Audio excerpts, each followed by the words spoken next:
The first rule in investment is don't lose. And the second rule in investment is don't forget the first rule, and that's all the rules there are. I mean, if you buy things for far below what they're worth, and you buy a group of them, you basically don't lose money. Warren Buffett is reportedly worth over $100 billion. From a shy boy selling Coca-Cola door-to-door to molding Berkshire Hathaway into a billion-dollar empire, the Oracle of Omaha has remained as one of the richest men in the world. But what makes him so unique among the wealthy is that he didn't inherit his fortune, nor did he acquire it by innovating technology, but rather, he grew his wealth by winning consistently in the stock market. So how did he do it? What did he do differently where so many others have failed? In this video, we're going to learn how Warren Buffett beat the stock market and became a self-made investment billionaire, starting from the very beginning.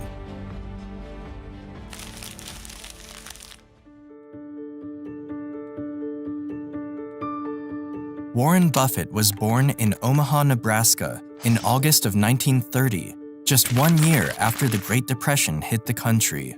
In his early childhood, he noticed how people struggled to make a living due to the severe economic crisis and quickly learned about the importance of money.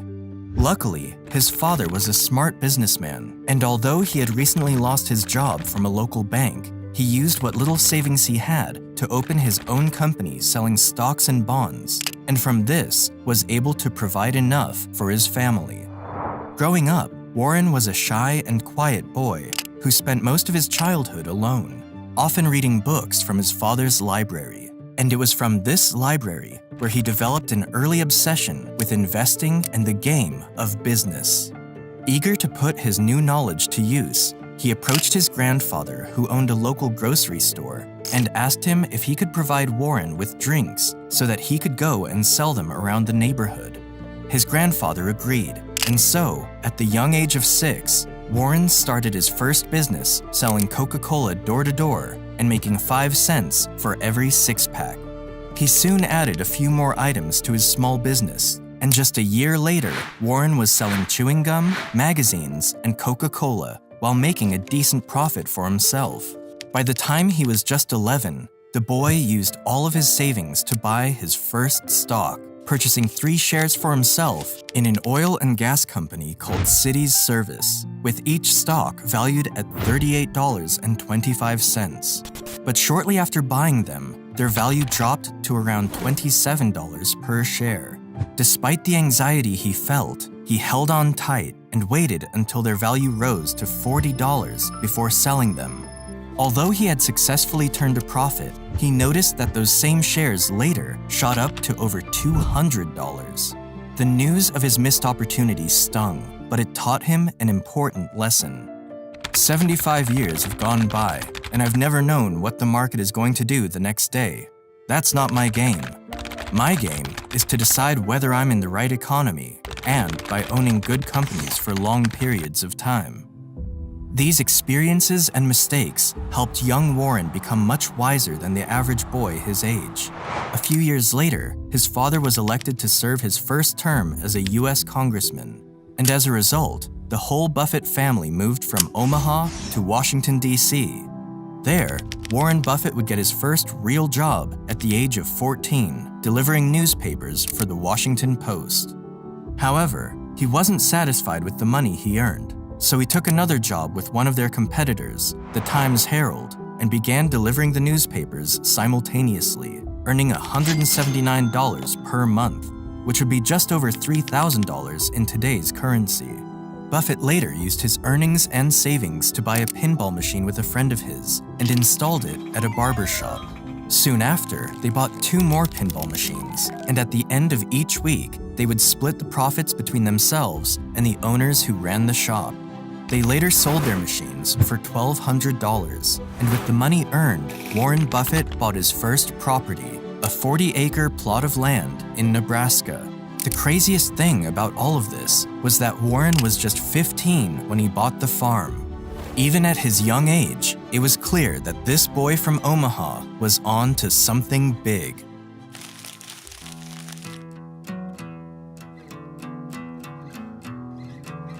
After graduating from high school in 1947, Buffett was eager to begin his life as a full-time stockbroker. However, his father wanted him to go to college, and so Warren enrolled at the University of Pennsylvania and was able to pay for his studies with the earnings from his Nebraska farmland, which he rented out. After obtaining his bachelor's degree in business administration from the University of Nebraska, he was later rejected by Harvard when he applied for his master's degree. This rejection, however, turned out to be a blessing in disguise, leading him to enroll at the Columbia Business School, where he met a teacher who would change his life, Benjamin Graham. Benjamin Graham was an economist and investor whose work and writings Buffett was already familiar with. In fact, the same year that they met, Graham had just published one of the most famous books of his career, The Intelligent Investor. In simple terms, the book was a step-by-step guide on how to invest successfully and consistently without speculating by buying stocks that were undervalued. Warren quickly became one of Benjamin Graham's best students, and according to Buffett, Graham would go on to become one of the most influential men in his life after his father. After receiving his master's degree in economics, Buffett was eager to kickstart his career and yearned to work near the headquarters of the biggest investment firms in the country and home of the historic New York Stock Exchange, Wall Street. However, one major problem stood in his way. Despite his wealth of knowledge in business management and investing, Warren Buffett was still an introverted 21-year-old who couldn't present himself as the charismatic business tycoon he's become today. He was terrified of talking to new people and at times would even throw up out of pure nervousness. Nevertheless, he summoned the courage and signed up for a public speaking course, and that move turned out to be one of the best investments he ever made. Investing in yourself is the best thing you can do. The more you learn, the more you earn. Not too long after, Benjamin Graham contacted Buffett and offered him a job at his investing firm in New York, to which the young man gladly agreed. There, he mastered the art of security analysis, learning how to see the real value of a company based on their balance sheets. But while Graham and Buffett shared a mutual respect for each other, the differences in their philosophies soon became obvious. Buffett was more interested in understanding how companies worked and believed that the company's management should be part of the investment decision process. But Graham disagreed. Graham was more concerned with the company's numbers and balance sheets, and it didn't help matters that he was also a difficult man to work with, expecting strict compliance to the conventional rules of investing, which Buffett's young mind was constantly questioning. But ultimately, their disagreements wouldn't matter, because by 1956, Warren Buffett was on his own after Graham decided to retire and shut down the partnership.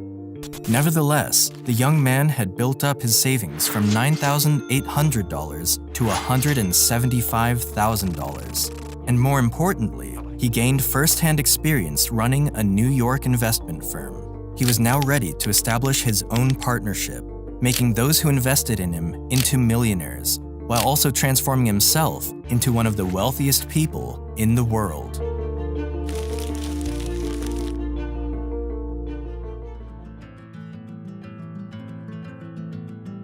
In 1956, at the age of 25, Buffett returned to Omaha and started his own partnership called Buffett Associates Limited.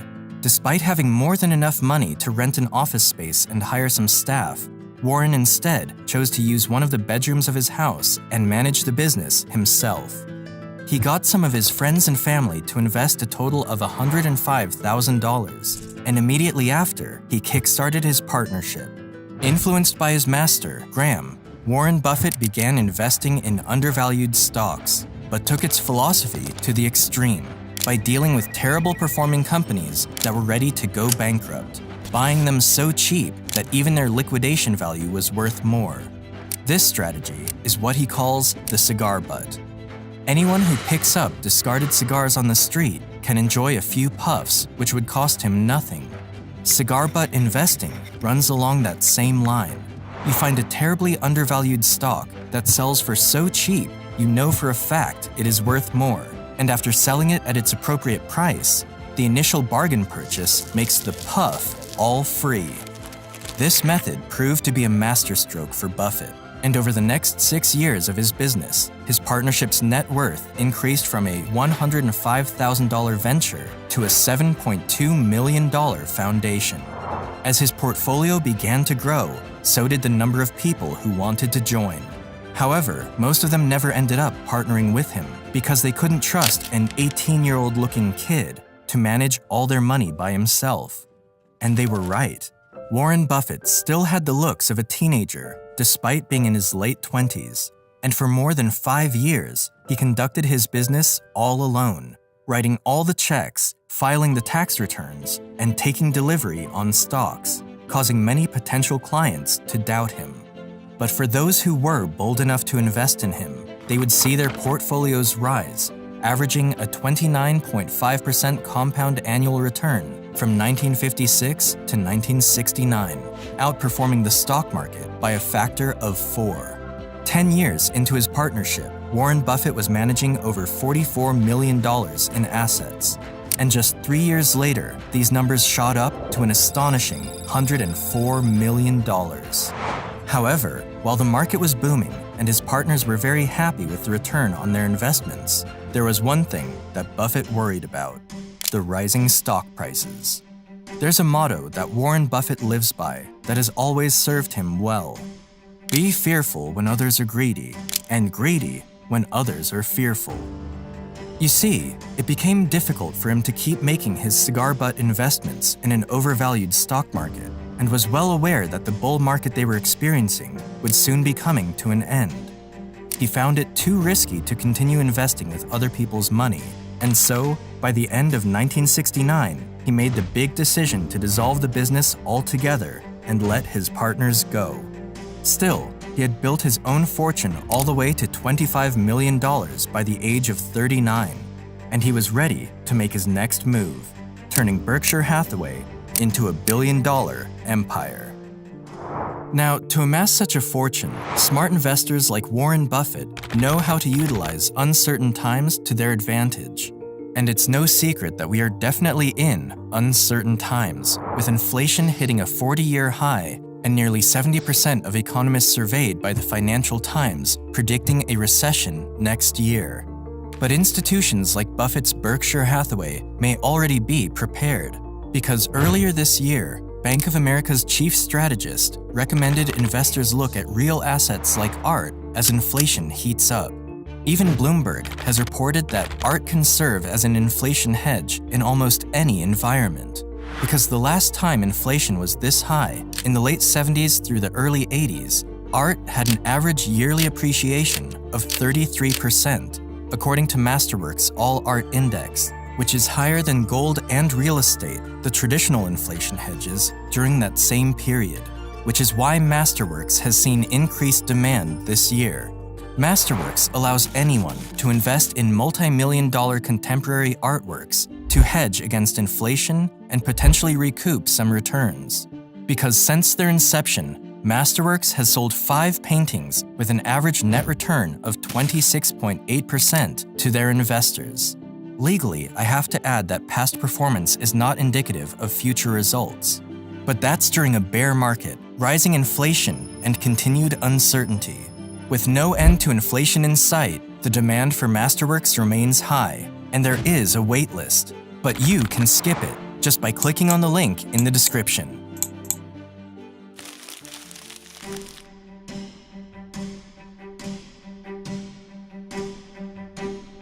Berkshire Hathaway was a struggling textile company destined to fail. Its stocks were trading at around $7 in 1965, but its assets were worth at least $11. Naturally, Warren purchased a lot of shares in the company as a cigar butt, $7.50 each, and 3 years later, he arranged a deal with the owner to sell his shares at $11.50. But when the final offer came, the owner tried to cheat Warren by buying his shares at $11.37. This infuriated Buffett, so in return, he bought out the whole company and fired him. Although he got his revenge, Buffett now found himself stuck owning a company on the decline. But instead of letting his investment go to waste, he decided to phase Berkshire Hathaway out of the textile industry. and use it instead as a holding firm to make his investments. However, his recent bad experience buying undervalued stocks had given Buffett pause to rethink his investment strategy. Luckily, one of his good business partners, Charlie Munger, influenced him to change his philosophy from buying fair companies at great prices to great companies at fair prices. And that decision turned out to be another turning point in Warren Buffett's career. He began searching for companies that he believed had an economic moat. The word moat, in this sense, refers to a company's ability to maintain a competitive advantage over the rest of the industry and still maintain its market share. One example of this is Coca-Cola. Whenever you think about soft drinks, Coca-Cola will most likely come to mind. It's a brand that has been around for more than a century and connected with billions of people around the world. It's an advantage Coca-Cola has that makes it harder for other brands to compete against. Using this new philosophy, Warren Buffett began buying large shares in grade A companies such as American Express and the Washington Post through Berkshire Hathaway, whose stock had increased from $11 per share in 1965 to over $290 by the late 1970s. By then, Buffett's personal net worth had increased to around $240 million. And yet, this new game-changing investment strategy was only a part of the reason for his growing success. What really allowed him to make his true wealth was getting into the insurance business. You see, insurance companies operate much more like banks. As people regularly pay their insurance premiums, company owners generally tend to have a great amount of cash on hand. Buffett realized he could use that cash to carefully buy and invest in a series of businesses, essentially generating even more profit from those investments. Thus, since 1967, Warren started buying up insurance businesses, starting with the National Indemnity, then followed by others such as Central States Indemnity and Geico. After tapping into billions of dollars from those insurance companies, he began purchasing shares in businesses that he believed had a moat, most notably acquiring 7% of Coca-Cola's total stock. From then on, his Berkshire's portfolio skyrocketed. So much so that by 1990, its stock was trading at around $7,000, and by the age of 60, Warren Buffett himself had a net worth over $1 billion. Over the years, Berkshire Hathaway has gone on to buy and hold shares in many grade A companies. Most recently, large banks such as Goldman Sachs and Bank of America, making Berkshire Hathaway one of the most powerful and profitable companies in the world, and Buffett himself the richest man on earth in 2008. But even with all of his riches and achievements, Buffett still remains an astonishingly frugal man who can be seen driving his 2014 Cadillac XTS and often eating McDonald's for breakfast. It is clear that the Oracle of Omaha is a man who has lived by his principles and integrity. But above everything, he will be remembered as the man who understood the game of business and investment better than anyone else. Thank you all for watching. Make sure to subscribe and like the video. Until then, I'll see you in the next one.